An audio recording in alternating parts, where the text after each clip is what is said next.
அனைவருக்கும் வணக்கம். இது சாய் பேச்சாரல். நான் ஜீவி. இன்னைக்கு சாய் சரித்திரத்தினுடைய 18, 19வது அத்தியாயம் பார்க்கலாம். அதுக்கு முன்னாடி நம்ம இஷ்ட தெய்வங்களை வணங்கிக்கலாம். ஓம் சாய் பாபா போற்றி, ஓம் எம்பெருமானி போற்றி, ஓம் விநாயகரே போற்றி. அத்தியாயம் 18, 19 என்னென்ன பார்க்க போகிறோம்னா, ஹேமட்பந்த் எவ்வாறு ஏற்றுக்கொள்ளப்பட்டு ஆசீர்வதிக்கப்பட்டார், திருவாளர் ஷாடே திருமதி தேஷ்முகின் கதைகள், நல்ல எண்ணங்களின் அவா நிறைவேற்றத்தை ஊக்குவித்தல், உபதேச வகைகள், அவதூறு பேசுவது பற்றியும் உழைப்புக்கு ஊதியம் கொடுப்பது பற்றியும் போதனைகள். இதெல்லாம் தான் நம்ம இந்த அத்தியாயத்தில் பார்க்க போகிறோம். முந்தைய 2 அத்தியாயங்களில் துரித பிரம்ம ஞானத்தை விழைந்த பணக்காரர் பாபாவால் எவ்வாறு நடத்தப்பட்டார் என்பதை ஹேமட்பந்த் விவரித்தார். இந்த 2 அத்தியாயங்களிலும் ஹேமட்பந்த் தாமே பாபாவால் எவ்வாறு ஏற்கப்பட்டு ஆசீர்வதிக்கப்பட்டார் எனவும், எங்கனம் நல்ல எண்ணங்களை பாபா ஊக்குவித்து அவைகளை பலனளிக்கச் செய்தார் எனவும் விவரித்து, ஆத்மீக முன்னேற்றத்தை பற்றியும் அவதூறு பேசுவது குறித்தும் உழைப்புக்குரிய ஊதியத்தை பற்றியும் உள்ள பாபாவின் போதனைகளையும் அளிக்கிறார். இப்போ முன்னுரை. தமது அடியவர்களின் தகுதிகளை முதலில் சத்குரு கவனிக்கிறார் என்பதும், பின்னர் அவர்கள் மனத்தை எல்லளவும் குழப்பம் செய்யாமல் பொருத்தமான செயல்துறை கட்டளைகளை அளித்து ஆத்மானுபூதி என்ற லட்சியத்திற்கு தொடர்ந்து அவர்களை இட்டுச் செல்லுகிறார் என்பதும் நன்றாக அறியப்பட்ட உண்மையாகும். இவ்வகையில் சத்குரு எவைகளை உபதேசிக்கிறாரோ அல்லது கட்டளை இடுகிறாரோ அவைகள் பலரறிய வெளியிடப்படக்கூடாது என்று சிலர் கூறுகிறார்கள். அவர்களுடைய உபதேசங்கள் பிரசுரிக்கப்பட்டால் பயனற்றவையாய் ஆய்விடுகின்றன என்று சிலர் நினைக்கிறார்கள். இக்கருத்து சரியானது அன்று. சத்குருவானவர் ஒரு பருவமேகம் போன்றவர். தமது அமைதித்திணை நிகர் மொழிகளை தங்குதடையின்றி விரிவாக அனைத்து இடங்களிலும் பரவும்படி கருத்தறிய ஆனந்த மழை பொழிகிறார்கள். இவைகளை நாம் மகிழ்ந்து அனுபவித்து நமது உள்ளம் நிறைவெய்தும் வரை ஜீரணித்து கொண்டு அதன்பின் தனிப்பயன் கருதி சேம ஒதுக்கீடு ஏதுமின்றி மற்றவர்களுக்கும் பரிமாற வேண்டும். நமது விழிப்பு நிலையில் அவர் போதிப்பவைகளுக்கு இந்நியதி பொருந்துவதுடன் இல்லாது, கனவு நிலையில் அவர் நமக்கு அளிக்கும் காட்சிகளுக்கும் இது பொருந்துவதே ஆகும். உதாரணத்துக்கு ஒரு நிகழ்ச்சியை கூறுமிடத்து, புத கௌசிக ரிஷி தாம் கனவில் கண்டதான் புகழ்பெற்ற ராம ரஷா ஸ்தோத்திரத்தை பதிப்பித்தார். தனது குழந்தைகள் உடல் நலமுறுதற் பொருட்டாக கசப்பான ஆனால் ஆரோக்கியமான மருந்துகளை அவர்களின் தொண்டைக்குள் வலித்து புகட்டும் பாசமுள்ள தாயை போன்றே சாய்பாபா தமது அடியவர்களுக்கு ஆன்மீக செயல்துறை கட்டளைகளை தெரிவித்தார். அவரது முறை திரையிடப்பட்டதோ ரகசியமானதோ அல்ல, ஆனால் முற்றிலும் வெளிப்படையானவை. அவருடைய கட்டளைகளை பின்பற்றிய அடியவர்கள் தங்களின் குறிக்கோளை எழுதினார்கள். சாய்பாபாவை போன்ற சத்குருக்கள் நமது அறிவாற்றல் என்னும் கண்களை திறந்துவிட்டு ஆத்மாவின் தெய்வீக அழகுகளை நமக்கு புலப்படுத்துகிறார்கள். இது செய்யப்படும்போது புலன் உணர்வு பொருள்களில் நமக்குள்ள ஆசை மறைந்து விடுகிறது. விவேகம், அதாவது பகுத்துணர்தல், வைராகியம், அதாவது பற்றறுத்தல் என்னும் இரட்டை கனிகள் நமது கைகளுக்கு ஞானம் என்பது தூக்கத்தில் கூட துளிர்விடுகின்றது. முனிவர்களின், அதாவது சத்குரு தொடர்பை பெறும்போதும், அவர்களுக்கு சேவை செய்யும் போதும், அவர்களின் அன்பை பெறும்போதும் இவைகள் அனைத்தினையும் நாம் எய்துகிறோம். தமது அடியவர்களின் அவாக்களை பூர்த்தி செய்யும் ஆண்டவன் நமது உதவிக்கு வருகிறார். நமது தொல்லைகளையும் கஷ்டங்களையும் நீக்கி நம்மை மகிழ்வெய்த செய்கிறார். ஆண்டவனாகவே கருதப்படும் சத்குருவின் உதவியே இம்முன்னேற்றத்திற்கு முழுவதுமான காரணமாகும். எனவே நாம் எப்பொழுதும் சத்குருவை பின்பற்றியே இருந்து அவர் தம் கதைகளை செவிமடித்து அவரின் பாதத்தில் வீழ்ந்து வணங்கி அவருக்கே சேவை செய்ய வேண்டும். இப்போது பிரதானமான கதைக்கு வருவோம். அடுத்த தலைப்பு திருவாளர் ஷாடே. பல ஆண்டுகளுக்கு முன் பம்பாயின் கவர்னர் ரே பிரபுவால் அடக்கப்பட்ட கிராஃபோர்ட் நடப்பாட்சியின் போது சிறிதளவு பிரசித்தி பெற்றிருந்த திரு ஷாடே என்னும் பெருந்தகை ஒருவர் இருந்தார். அவர் வாணிகத்தில் கடுமையான நஷ்டம் அடைந்தார். மற்றுமுள்ள பிரதிகூலமான சூழ்நிலைகளிலும் அவருக்கு பெருமளவு தொல்லையளித்து கவலையடையவும் உள்ளம் சோர்வுறவும் செய்தன. இருப்பு கொள்ளாமல் இருந்து கொண்டிருந்த அவர் வீட்டை விடுத்து தொலைதூரத்துக்கு வெளியேறி போய்விட எண்ணினார். பொதுவாக மனிதன் கடவுளை நினைப்பதில்லை. ஆனால் இடர்பாடுகளும் பேராபத்துக்களும் அவனை சூழும்போது அவன் ஆண்டவரை நோக்கி திரும்பி நிவாரணத்திற்காக வேண்டுகிறான். அவனுடைய தீய கருமங்கள் யாவும் முடிவுற்றதென்றால் முனிவர் ஒருவரை அவன் சந்திக்கும் வாய்ப்பினை கடவுள் ஏற்பாடு செய்கிறார். அம்முனிவரும் அவனுக்கு நலமளிக்கக்கூடிய வழிமுறைகளை உபதேசிக்கிறார். திரு ஷாடேவுக்கும் அத்தகைய அனுபவமே ஏற்பட்டது. தத்தம் தேவைகள் பூர்த்தி செய்யப்படவும் மனசாந்தியை அடைவதற்கும் ஏதுவாக சாய்பாபாவின் தரிசனத்தை பெற ஏராளமான மக்கள் திரளாக சென்று கொண்டிருக்கும் ஷிரடிக்கு போகும்படி அவருக்கு அவரது நண்பர்கள் அறிவுரை கூறினார்கள். அவருக்கு இக்கருத்து பிடித்திருந்தது. உடனே ஷிரடிக்கு 1917 வந்தார். பரபிரம்மமாகவும் சுயஜோதியாகவும் களங்கமற்றதாயும் தூயதாகவும் உள்ள சாய்பாபாவின் ரூபத்தை கண்ணுற்று அவரது மனம் பதைபதைப்பை விடுத்து சாந்தமுற்றது. தமது முற்பிறவிகளில் ஏற்பட்ட நெல்வினைகளின் குவியலே தம்மை பாபாவின் புனித திருவடிகளுக்கு கொணர்ந்தது என அவர் நினைத்தார். அவர் உறுதியான மனதிற்பம் வாய்க்க பெற்ற மனிதர். உடனேயே அவர் குரு சரித்திரத்தை பாராயணம் செய்ய தொடங்கினார். சப்தத்தில் 7 நாட்களில் பாராயணம் பூர்த்தியானதும் அன்று இரவு பாபா அவருக்கு ஒரு காட்சி அளித்தார். அது இவ்வாறானது.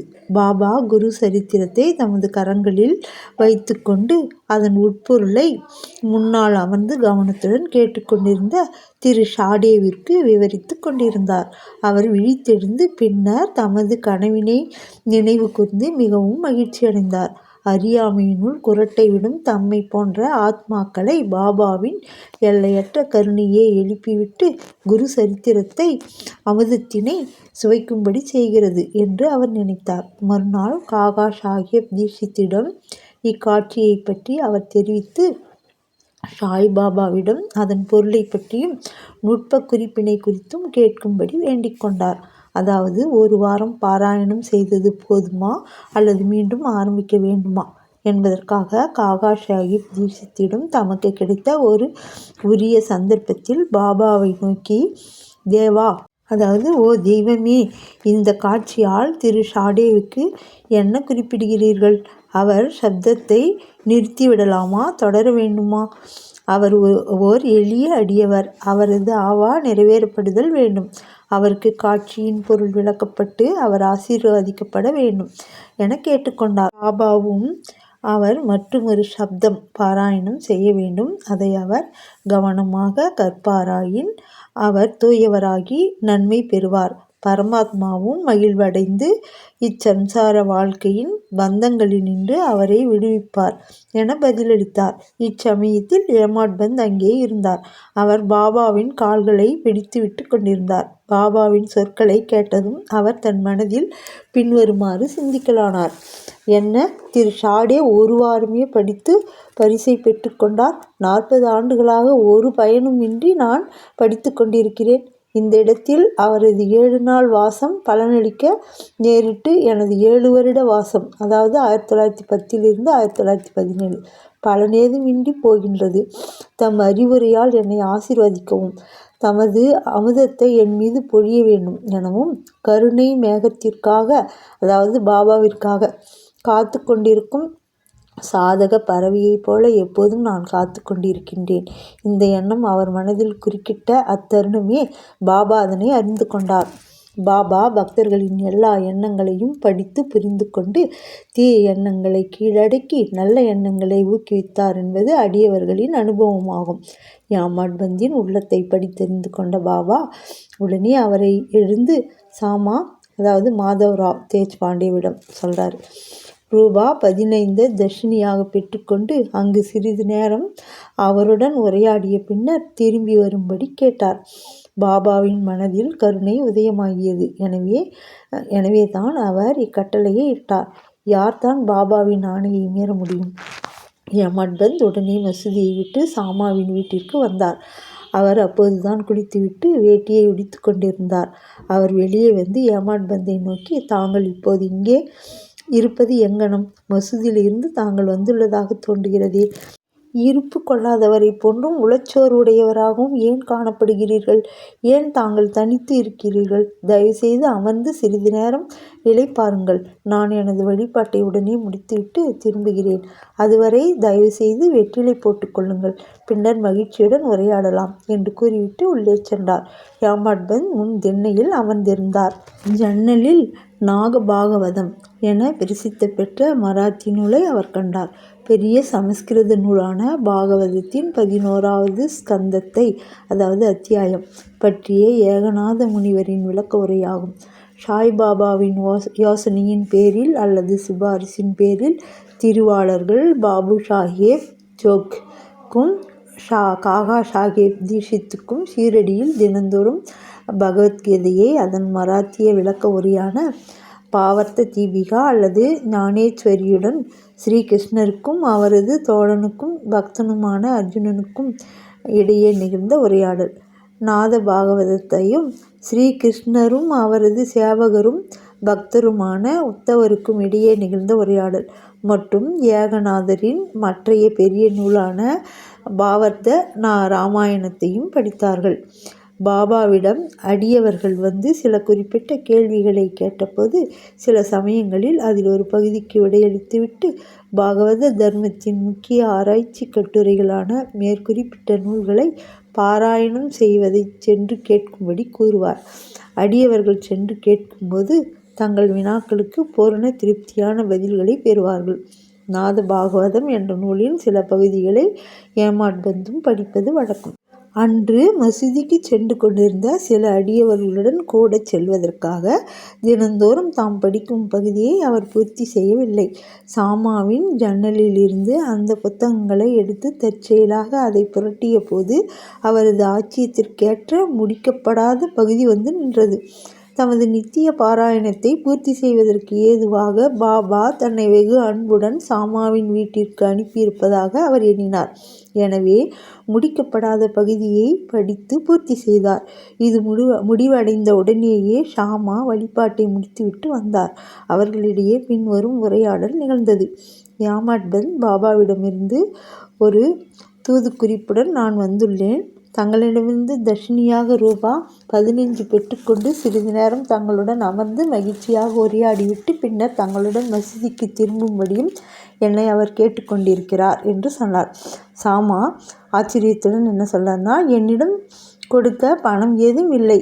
ரூபாய்க்கு பதிலாக என்னுடைய 15 நமஸ்காரங்களை பாபாவிடம் தட்சிணியாக எடுத்து செல்லுங்கள். ஹேமாத்பந்த் இப்போ சொல்கிறாரு, மிக நல்லது, தங்களுடைய வணக்கங்கள் ஏற்றுக்கொள்ளப்பட்டன. இப்போது நாம் சிறிது உரையாடுவோம்.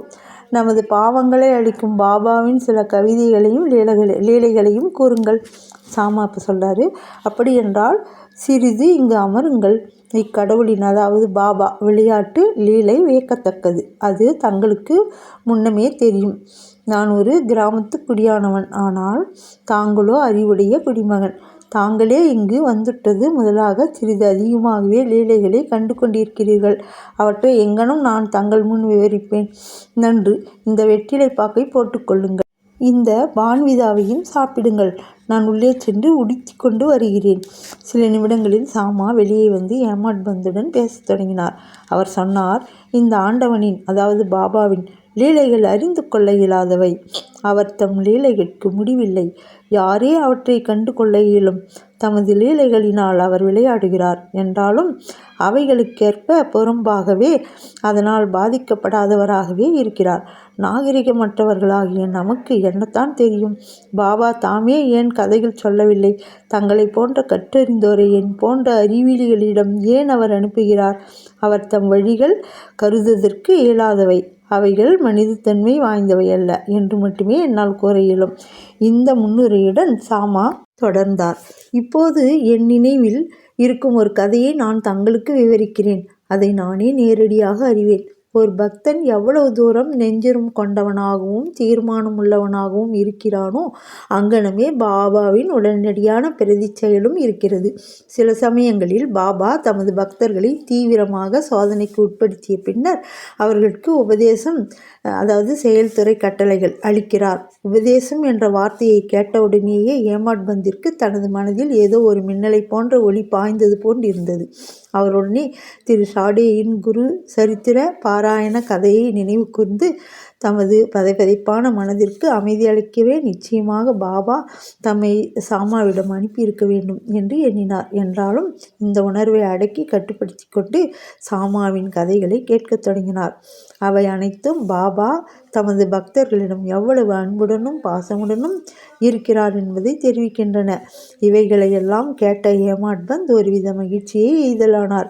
பிறகு பின்வரும் கதையை சாமா கூறத் தொடங்கினார். அடுத்த தலைப்பு திருமதி ராதாபாய் தேஷ்முக். ராதாபாய் என்ற பெயருடைய கிழவி ஒருத்தி இருந்தாள். அவள் காஷாபா தேஷ்முக் என்பாரின் தாயார் ஆவாள். பாபாவின் புகழை கேள்விப்பட்டு சங்கம்நேர் நகர மக்களுடன் அவள் சீரடிக்கு வந்தாள். பாபாவின் தரிசனத்தை பெற்று மிகவும் திருப்தி அடைந்தாள். பாபாவை மிகவும் உள்ளார்ந்த அன்புடன் அவள் நேசித்தாள். தான் பாபாவை குருவாக ஏற்றுக்கொண்டு அவரிடம் ஏதேனும் உபதேசம் பெற வேண்டும் என்று தீர்மானித்தாள். அதை தவிர அவளுக்கு வேறு ஒன்றும் தெரியாது. பாபா அவளை ஏற்றுக்கொண்டு மந்திரம் உபதேசம் அளிக்காத வரையில் தான் சாகும் வரை உண்ணாவிரதம் இருக்கப் போவதாக கருத்துறுதி பூண்டாள். தனது இருப்பிடத்தில் தங்கி 3 நாட்களாக உணவையும் நீரையும் விட்டொழித்தாள். கிழவியின் இந்த மிக கடுமையான பரீட்சையைக் கண்டு நான் திகில் அடைந்தேன். அவள் சார்பில் பாபாவிடம் இடையிட்டு பரிந்து பேசினேன். நான் கூறினேன், தேவா, தாங்கள் இவ்வாறாக தொடங்கி இருப்பது என்ன? தாங்கள் ஏராளமானவர்களை இவ்விடம் ஈர்த்து இழுக்கிறீர்கள். தங்களுக்கு அக்கிழவியை தெரியும். அவள் மிகவும் பிடிவாதமுடையவளாகவும் தங்களையே முழுவதுமாக சார்ந்தும் இருக்கிறாள். தாங்கள் அவளை ஏற்றுக்கொண்டு உபதேசம் தந்தால் ஒழிய சாகும் வரை உண்ணாவிரதம் இருப்பதாக தீர்மானித்து இருக்கிறாள். ஏதாவது மோசமாக நிகழ்ந்துவிட்டால் மக்கள் தங்கள் மீது பழி சுமத்துவார்கள். பாபா அவளுக்கு உபதேசிக்கவில்லை, அதன் விளைவாக அவள் மரணம் அடைந்தாள் என்று கூறுவார்கள். எனவே அவள் மீது கருணை கூர்ந்து அவளை ஆசீர்வதியுங்கள், அவளுக்கு அறிவுறுத்துங்கள். அவளது தீர்மான உறுதியை கண்டு பாபா அவளை கூப்பிட்டு அனுப்பினார். பின்வருமாறு அவளிடம் உரையாற்றி அவளது மனப்போக்கை மாற்றினார். ஓ அம்மா, தேவையற்ற சித்திரவதைக்கு தங்களை தாங்களே உட்படுத்தி கொண்டு ஏன் சாவை எதிர்நோக்குகிறீர்கள்? தாங்கள் உண்மையிலேயே எனது தாய். நான் தங்களது குழந்தை. என்மேல் இரக்கம் கொண்டு என்னை முழுமையும் கேட்பீர்களாக. நான் எனது சொந்த கதையையே சொல்கிறேன். அதை கவனமாக கேட்பீர்களானால் தங்களுக்கு அதனால் நன்மை விளையும். எனக்கு ஒரு குரு இருந்தார். அவரு ஒரு மிக பெரும் முனிவர், மிக அதிகமான கருணையுள்ளவர். நான் அவருக்கு நெடுங்காலம் சேவை செய்தேன், பன்னெடுங்காலம். எனினும் அவர் என் காதுகளில் எவ்வித மந்திரத்தையும் ஓதவில்லை. அவரை ஒருபோது விட்டு பிரியாமல் இருக்கவும் அவருடனேயே தங்கியிருந்து அவருக்கு சேவை செய்யவும் எப்பாடுகள் பட்டாவது அவரிடமிருந்து சிறிது உபதேசங்கள் பெற வேண்டும் எனவும் எனக்கு கூறிய ஆர்வம் இருந்தது. ஆனால் அவருக்கு தமக்கே உரிய வழிமுறை இருந்தது. அவர் என் தலையை மொட்டையடிக்கச் செய்து 2 பைசாக்களை தட்சிணியாக கேட்டார். நான் அவைகளை உடனே அளித்தேன். எனது குரு முழு நிறைவானவராயிருப்பதால் அவர் ஏன் பணத்தை கேட்க வேண்டும்? அப்படியாயினும் அவரை எங்கனும் பற்றற்றவர் என்று கூறவே இயலும் என்று தாங்கள் கேட்பீர்கள் என்றால், காசுகளை அவர் லட்சியம் செய்யவில்லை என்று நான் ஒளிவு மறைவின்றி பதில் கூறுவேன். அவைகளை கொண்டு அவருக்கு ஆக வேண்டியது என்ன?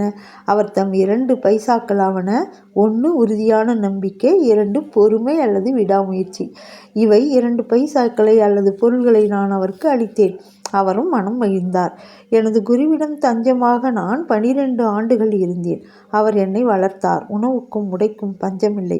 அவர் முழுமையும் அன்புடையவராக இருந்தார். ஆம், அவர் அன்பின் அவதாரமே ஆவார். எங்கனும் நான் அதை விவரிக்க இயலும். அவர் என்னை மிக மிக அதிகமாக விரும்பினார். அவரை போன்ற குரு அபூர்வம். நான் அவரை நோக்கும்போது அவர் ஆழ்ந்த தியானத்தில் இருப்பதாக காணப்பட்டார். பின்னர் நாங்கள் இருவரும் பேரின்பத்தில் நிரம்பிவிடுவோம். இரவும் பகலும் நான் பசி தாகத்தை மறந்து அவரையே ஆழ்ந்து நோக்கி கொண்டு இருப்பேன்.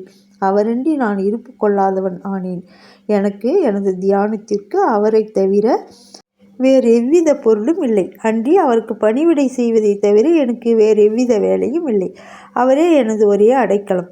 எனது மனம் எப்போதும் அவர் மீதே உறுதிப்படுத்தப்பட்டிருந்தது. இதுவே ஒரு பைசா தர்ஷினியாகும். ஷபூரி பொறுமை அல்லது விடாமுயற்சி என்பது மற்றொரு பைசாவாகும். குருவிடம் நான் பொறுமையுடனும் மிக நீண்ட காலம் வரையும் அவருக்கு சேவை செய்தேன். இந்த ஷபூரியானது உங்களை உலக வாழ்க்கை எனும் பெருங்கடலை கடப்பதற்குரிய தோணியிலே ஏற்றி அக்கறை சேர்ப்பிக்கும். மனித நிலத்தில் உள்ள ஆண்மையே ஷபூரி. அது பாவங்களையும் வேதனைகளையும் நீக்குகிறது. பல்வேறு வகைகளில் பேராபத்துகளை விளக்குகிறது. எல்லா அச்சங்களையும் அப்பால் அகற்றுகிறது. கடை முடிவாக உங்களுக்கு வெற்றியளிக்கிறது. ஷபூரி நற்பண்புகளின் சுரங்கம், நல்லெண்ணங்களின் கூட்டாளி. நிஷ்டா அதாவது நம்பிக்கையும் ஷபூரி பொறுமையும் ஒருவரையொருவர் மிக நெருக்கமாக நேசிக்கும் இரட்டை சகோதரிகளை நிகர்த்தவை. என்னுடைய குரு ஒருபோதும் வேறெதையும் என்னிடமிருந்து எதிர்பார்க்கவில்லை. அவர் என்னை ஒருபோதும் புறக்கணித்ததும் இல்லை. எப்பொழுதும் என்னை பாதுகாத்தார். நான் அவருடன் தங்கி வாழ்ந்தேன். சில சமயம் அவரை விட்டு பிரிந்து வாழ்ந்தேன். எனினும் நான் ஒருபோதும் அவர் தம் அன்புடைமைக்கு தேவையோ அன்பின்மையோ கண்டதில்லை.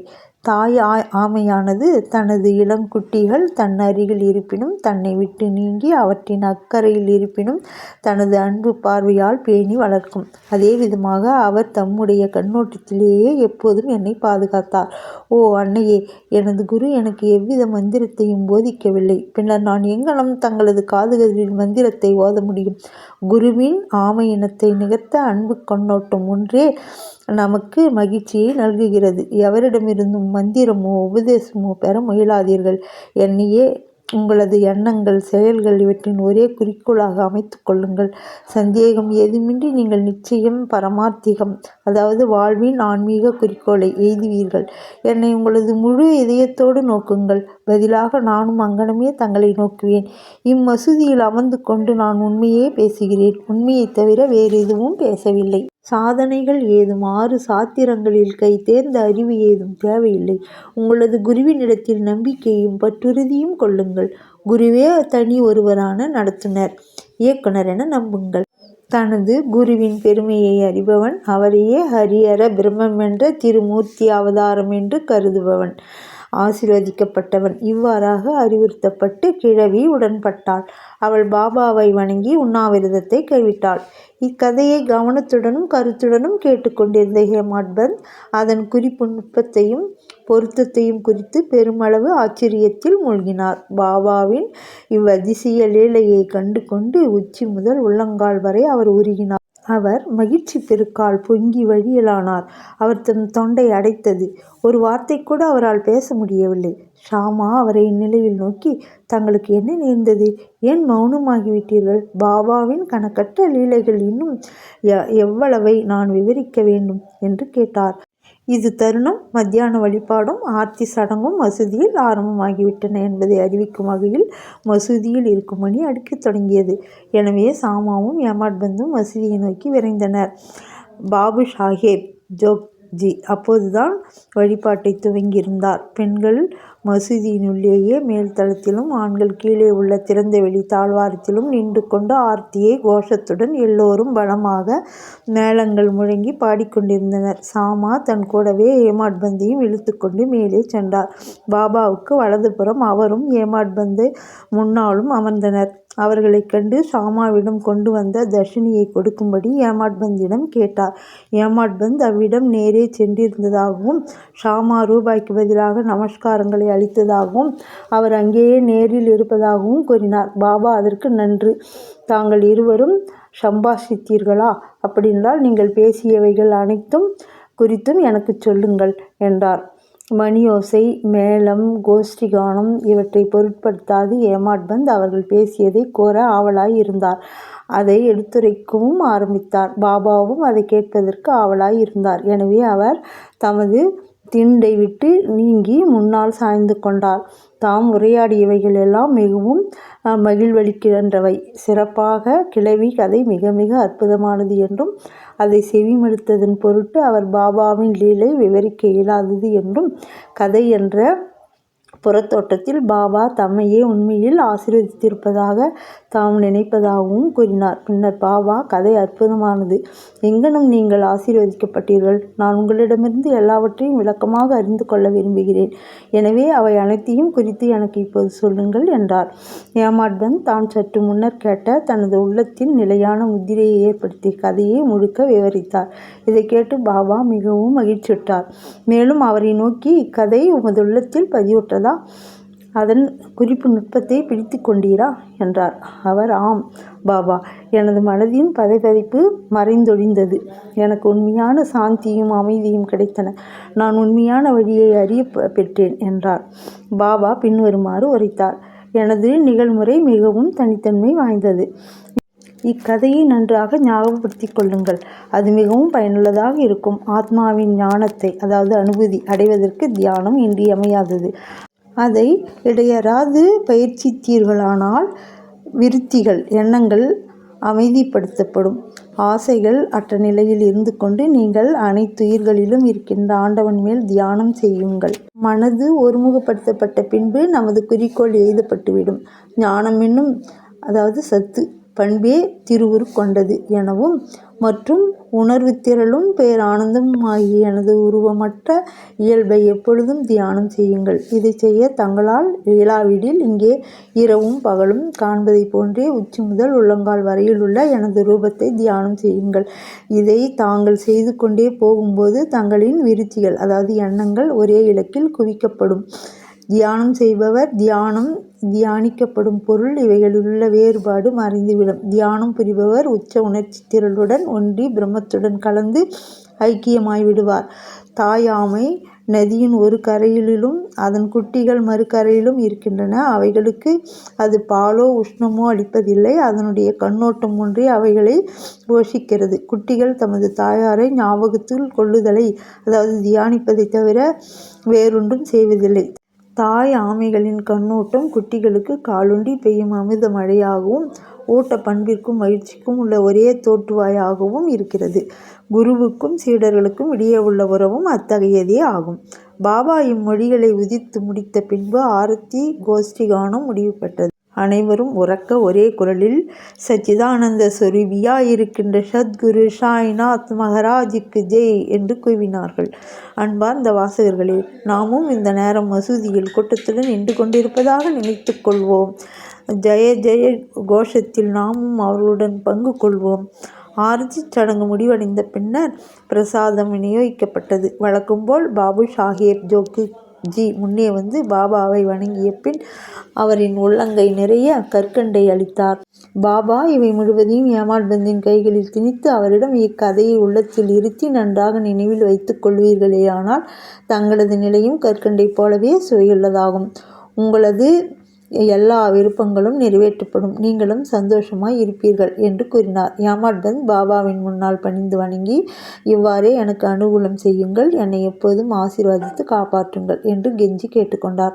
பாபா அதற்கு, இக்கதையை கேட்டு அதனை குறித்து தியானித்து அதன் மெய்கருத்தை ஜீரணித்து கொள்ளுங்கள். அப்போது உங்களிடத்தே தாமே உருவெளிப்படுத்தி காட்டுகின்ற ஆண்டவரை நீங்கள் எப்பொழுதும் ஞாபகம் மூட்டி தியானித்து கொண்டிருப்பீர்கள் என்று பதிலளித்தார். அன்பான வாசகர்களே, அப்போது ஏமாட்பந்த் கற்கண்டு பிரசாதத்தை பெற்றார். நாமும் இப்போது கற்கண்டு பிரசாதம் அல்லது இக்கதையின் அமிர்தத்தை பெறுகிறோம். அதை நாம் உள்ள நிறைவடையும் வரை பருகுவோம். அதை தியானிப்போம். அதை ஜீரணித்துக் கொள்வோம். பாபாவின் அருளினால் வலிமையுடனும் மகிழ்ச்சியுடனும் இருப்போம். ஆமென். 19ஆம் அத்தியாயத்தின் இறுதியில் ஏமாட்பந்த் மற்றும் சில விஷயங்களை பற்றி கூறியிருக்கின்றார்.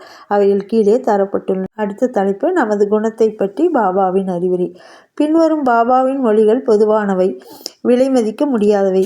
அவைகள் மனதில் இருத்தப்பட்டு அதற்கேற்ப செயல்படுத்தப்பட்டால் எப்பொழுதும் உங்களுக்கு நன்மை அளிக்கும். ஏதேனும் உறவோ தொடர்போ இல்லாவிடில் ஒருவரும் எங்கும் செல்வதில்லை. ஏதேனும் ஜீவராசிகளோ மனிதர்களோ உங்களிடம் வர நேர்ந்தால் அவர்களை பண்பின்றி விரட்டிவிட வேண்டாம். அவர்களை நன்றாக வரவேற்று உரிய மரியாதையுடன் நடத்துங்கள். தாகமாய் இருப்போருக்கு தண்ணீர் கொடுத்த போதும், பசியாய் இருப்போருக்கு உணவு அளித்த போதும், ஆடையற்றவர்களுக்கு ஆடை அளித்த போதும், உட்காருவதற்கும் இளைப்பாறுவதற்கும் உங்கள் திண்ணையை மற்றவர்களுக்கு அளித்த போதும் ஸ்ரீஹரி நிச்சயம் மகிழ்வு எய்துகிறார்.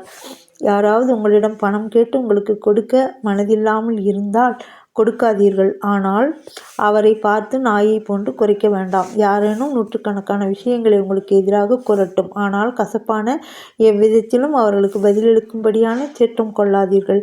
இவ்வாறான விஷயங்களை எப்போதும் சகித்து கொண்டிருப்பீர்களேயானால் நீங்கள் நிச்சயம் மகிழ்ச்சி அடைவீர்கள். உலகம் தலைகீழாக மாறட்டும். நீங்கள் இருந்த இடத்திலேயே இருங்கள்.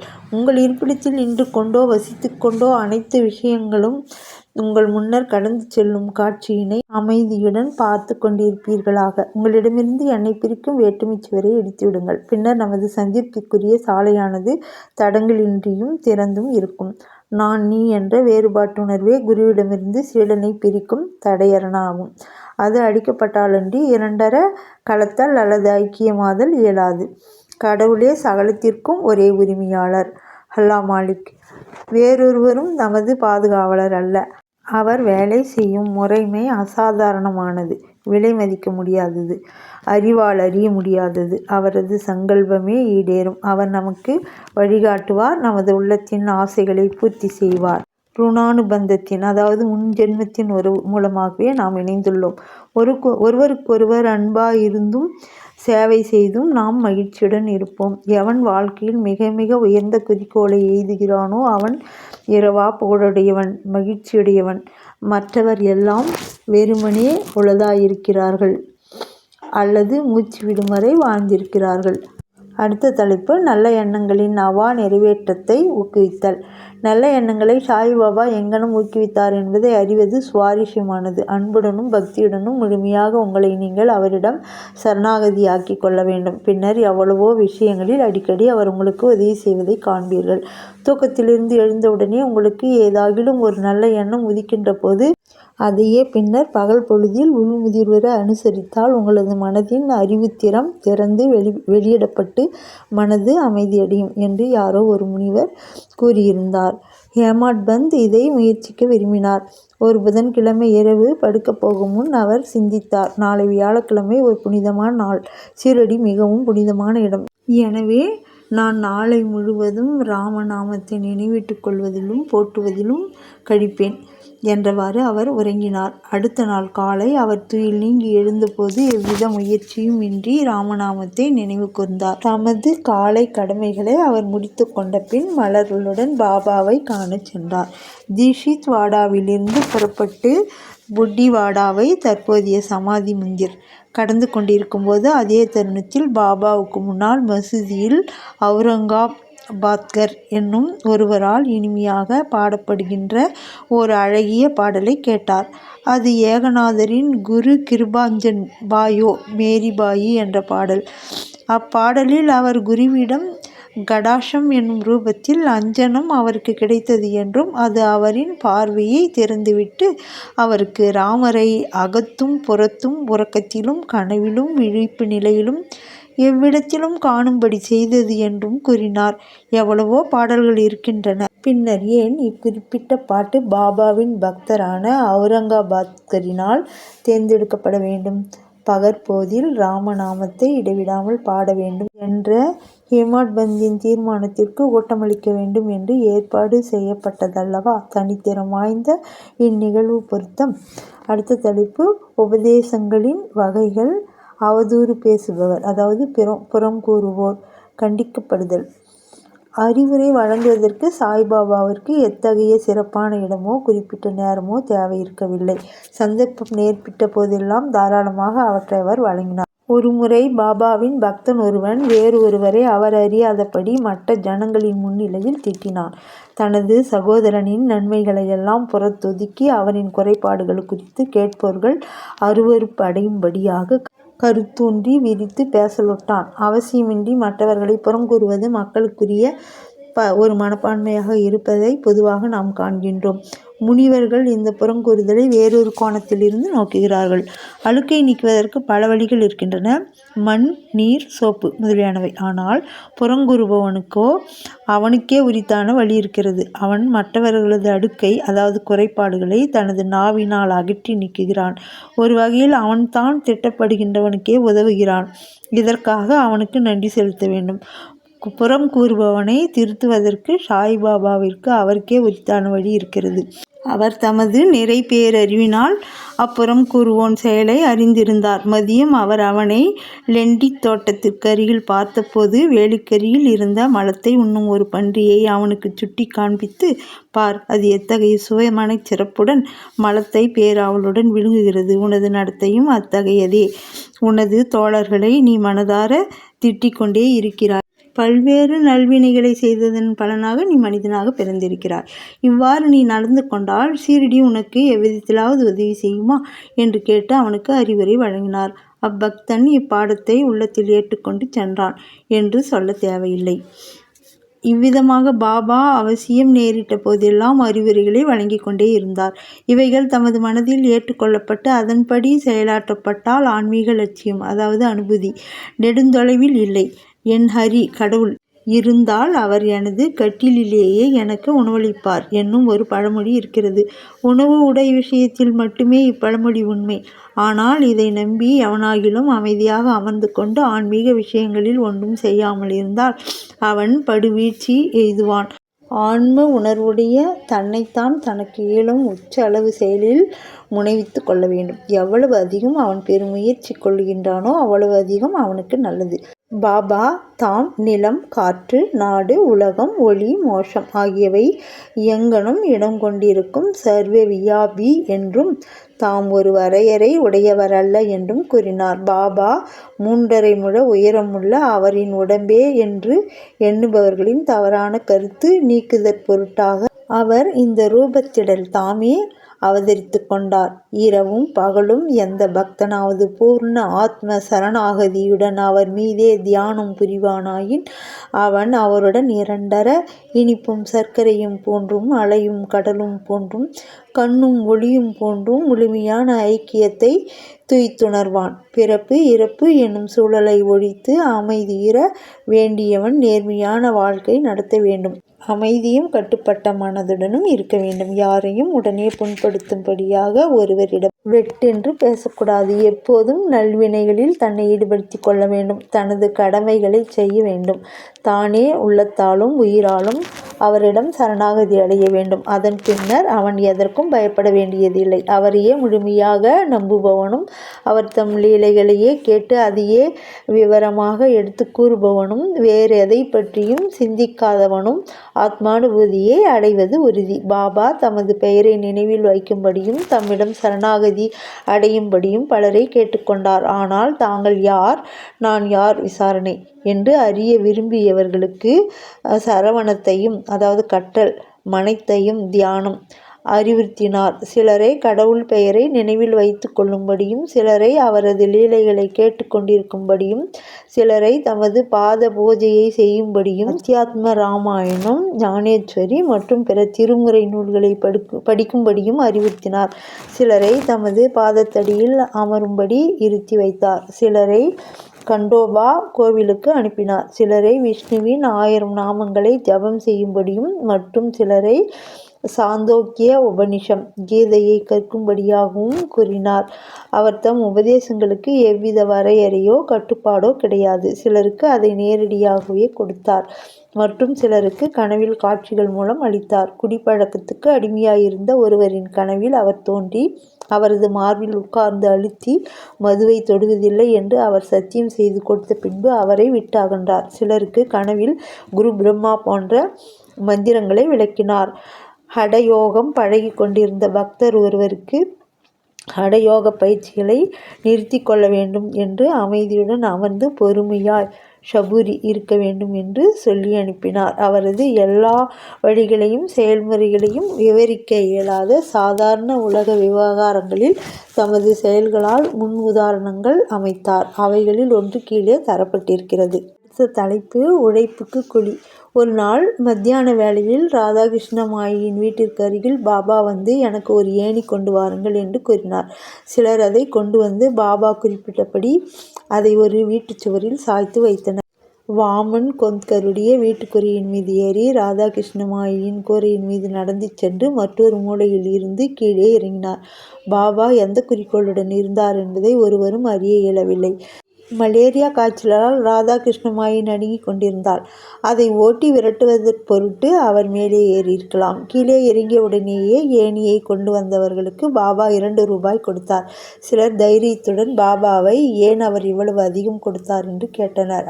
அதற்கு அவர், ஒருவரும் மற்றவர்களின் உழைப்பை வெறுமையாக கொள்ளக்கூடாது என்று கூறினார். உழைப்பவனுக்கு அவனுக்கு உரியவைகள் ஒழுங்காகவும் தாராளமாகவும் கொடுக்கப்பட வேண்டும். பாபா அறிவுறுத்திய இக்கொள்கை பின்பற்றப்பட்டால், அதாவது உழைப்பிற்கான கூலி ஒழுங்காகவும் திருப்திகரமாகவும் அளிக்கப்பட்டால், தொழிலாளர்கள் இன்னும் சிறப்பாக வேலை செய்வார்கள். தொழிலாளர்களும் முதலாளிகளும் லாபம் அடைவார்கள். இழுத்து மூடுவதற்கோ வேலை நிறுத்தங்களுக்கோ இடமே இல்லை. தொழிலாளி முதலாளி மனஸ்தாபமும் இல்லை.